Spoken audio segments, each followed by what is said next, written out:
ఆరోగ్య సమస్యలు ఉంటే ప్రెగ్నెన్సీ వస్తుందా అని అడుగుతుంది. చాలా డిఫికల్ట్. ఫర్ ఎగ్జాంపుల్ థైరాయిడ్ అనే వ్యాధి ఉందనుకోండి, అబ్బాయికి స్పర్మ్స్ సరిగా కదలవు, స్పర్మ్ కౌంట్ ఒక్కోసారి తగ్గిపోతూ ఉంటుంది, మొటిలిటీ ఉండదు. అలాగే అమ్మాయిలు కూడా లావ్ అయిపోతుంటారు, వాళ్ళకు మంత్లీ సైకిల్స్ ఇర్రెగ్యులర్ కానీ ఎక్కువ బ్లీడింగ్ కానీ ఉంటుంది. థైరాయిడ్ కనుక ఫంక్షన్ తక్కువైతే హైపోథైరాయిడిజం అంటారు.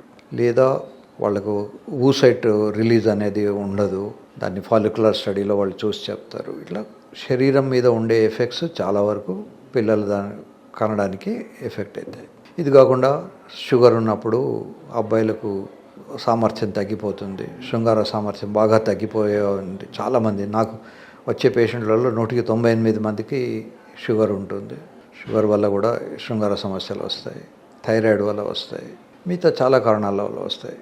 ఫర్ ఎగ్జాంపుల్ అబ్బాయికి ఆర్థరైటిస్ ఉందనుకోండి, జాయింట్ పెయిన్స్, అది జాయింట్ వంగినప్పుడు శృంగారంలో వాటికి నొప్పి వచ్చేసి శృంగారం మీద కన్నా కూడా మోకాళ్ళ గురించి ఆలోచన వస్తుంది. ఇట్లా చాలా చాలా కండిషన్స్ ఉంటాయి.